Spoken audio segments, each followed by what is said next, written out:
Welcome to the Get Real with King Arthur show. Wake up, those of you who are gone to sleep at the inn. Remember, we're at a 19th century inn with Lord Byron, and our carriages are being restored. We've been traveling for a year, and we're resting up, and Queen Victoria served this beautiful steak dinner, and some of you fell asleep, I think, but wake up. Anyway, we're talking about retooling ourselves for the future journey.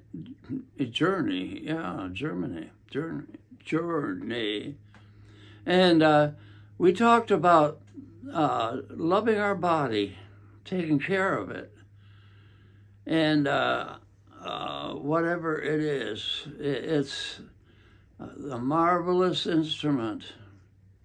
And then we've been talking about the spirit, like the inside of the carriage.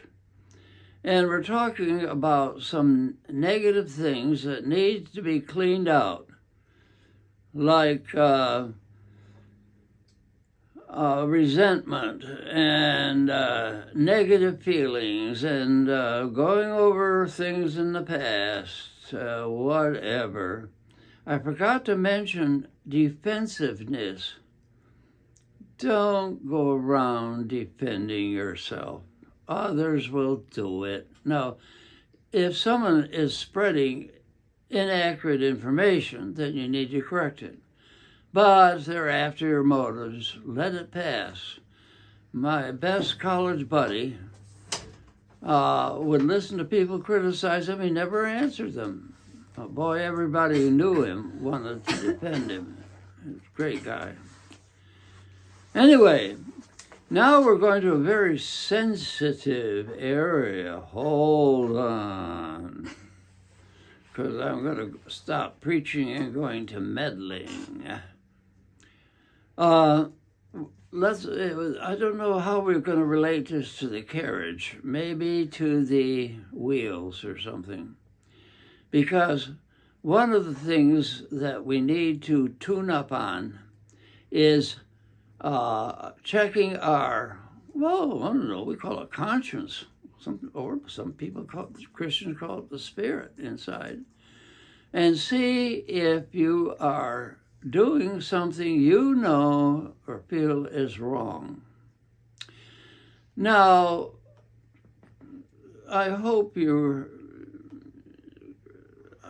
all love you. We're going to give you a hug right now. And it's not easy knowing what the right thing is. In fact, the song goes, sometimes I didn't know right from wrong. And sometimes there are gray areas and we're not sure. And then there are two extremes. There's scrupulosity. There's a new word for some of you. Scrupulosity. That means you're too conscientious. You're just worried about it all the time. I knew this woman in church. She felt guilty turning the light switch on. And you can be fussing about little things. I think the dear Mother Teresa was sometimes bothered by that. And the other side is, Paul talks about those whose consciences are burned as with a red-hot iron, who are indifferent to their own, well, that horrible word, sin, whatever. Ooh. And it's not, I think it was Dr. Johnson who said, no man does something wrong who's happy with himself. And I want to tell you that there are two little imps that you need to deal with when it comes to examining yourself. One is everybody's doing it. That doesn't mean it's right. Or its corollary is I'm better than other people. No, no, it doesn't cut it. And the other imp is entitlement. I deserve it. No, you don't deserve evil. We don't. Listen, I'm preaching it myself. I just have to do it because I've got to steal this because I need it. That sort of thing. No. And, why everybody else is doing it. I don't, so. No, we do things like speeding, don't we? And I don't know. You can go overboard on, I got to go right on the speed limit. Actually, the cars will run over you if you do that. So we are sensible, but serious. The novelist, this time not a novelist, who wrote Travels with Charlie, John Steinbeck. I love that book. He, decided to explore America. So he got a camper. By the way, it's a very fancy one. It's in his museum up in Northern California. And his dog, Charlie, a poodle, and they traveled around the country. Well, he was in Vermont, and he went to church. And he said, boy, that preacher came right down on us. Wow, he didn't pull any punches. Steinbeck said, I like that. It made me feel worth something, that I could do something that's wrong. I needed that. Wholesome for you. And unlike my friend, who was a teacher and a preacher, I won't tell you what church he preached at, but he decided to preach the 10 Commandments every Sunday, one commandment. But he skipped the 7th. Why? Because there was a couple living together without the benefit of marriage. Thou shalt not commit adultery. So he skipped that one. Whoa, wait 1 minute. We can't skip one of them, can we? But anyway,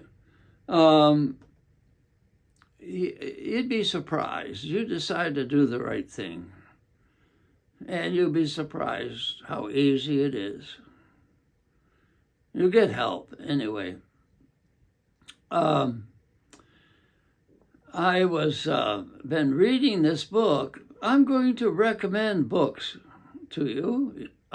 One is The Wind is My Mother.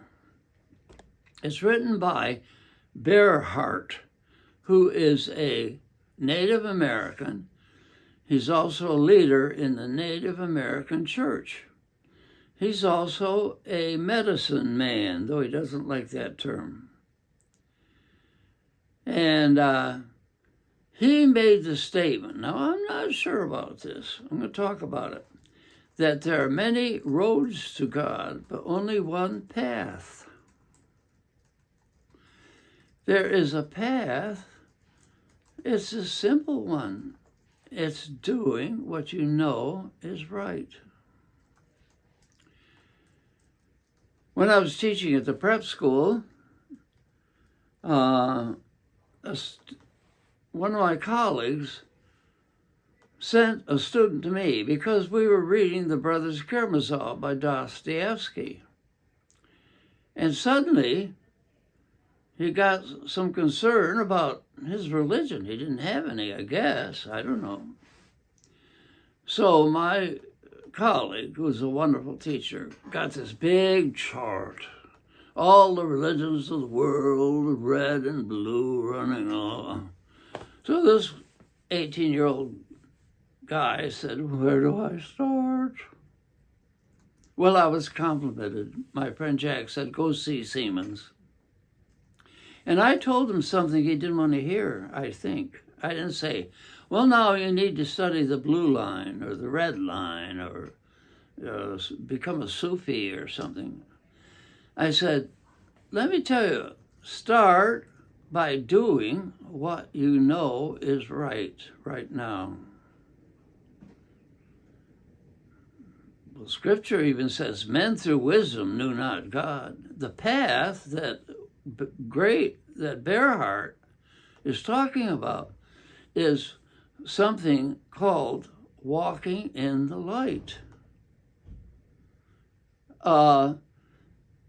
And that's the path to your Creator.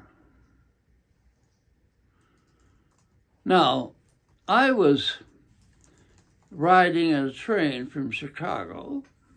I'd just been to a Modern Language Association convention, and I was reading a book on existentialism. And the train had not left the station. Well, a man about my own age came and sat beside me. And he peered over my shoulder and he said, "Oh, you're reading a book on existentialism." I said, "Yes."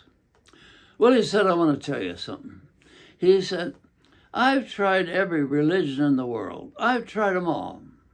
And I can't find the truth, and you can't find the truth in any of them."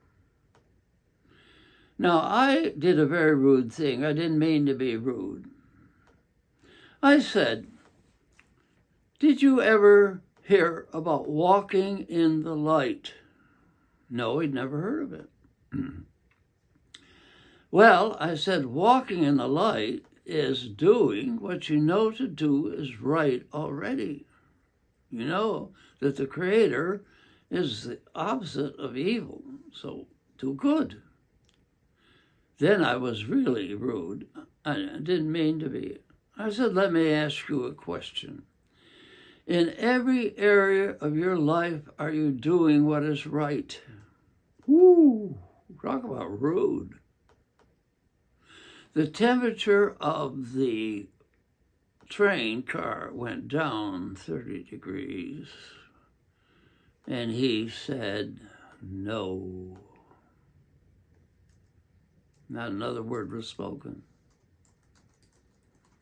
Whoa.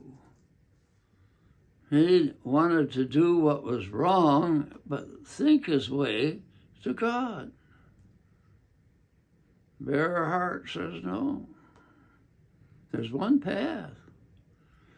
And so, friends, are you mad at me? Oh, don't be mad at me. We're all in this together. Come on, we'll have a bear, go around here and have a bear hug. You've got lots of friends here. And we know that it's not easy.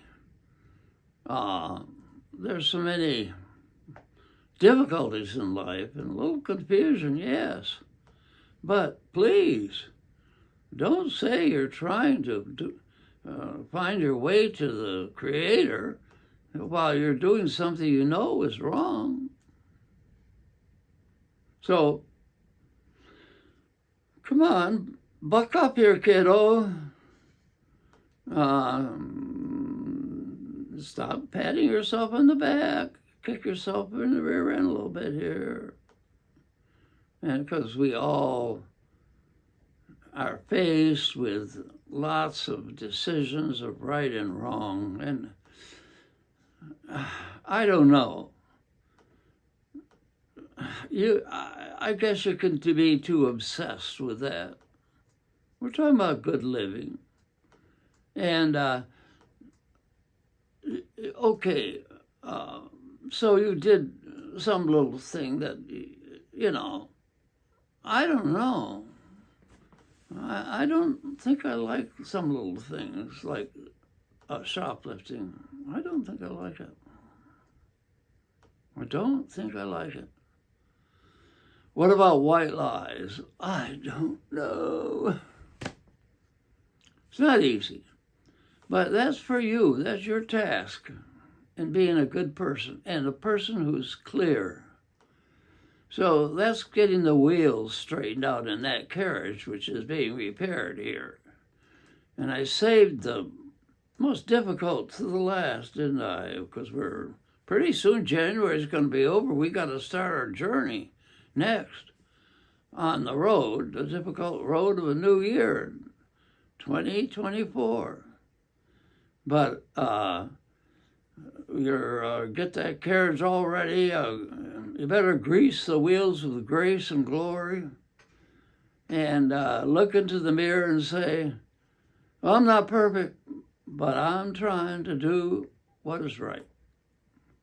And I am trying to be loving. And, well, that's another subject, isn't it? The law of love, that's what the morality is based on. Do unto others as you would have them do unto you. And does it sting a little bit? No, like putting iodine on the sore. Good. Come on, here's a little iodine. Sting. Put some on myself. Sting. And life is real. Life is earnest. And we're for real. And we're rested up, and we're bold, and we're strong, and we're gonna start off the new year with courage and boldness and transparency. Oh, isn't that wonderful? Well, I haven't gotten any rotten apples or rotten eggs, and if you hurt a little bit, that's good for you. Okay, well, I hope you are rested up and have a good week and get ready for a journey into the new year. So take care.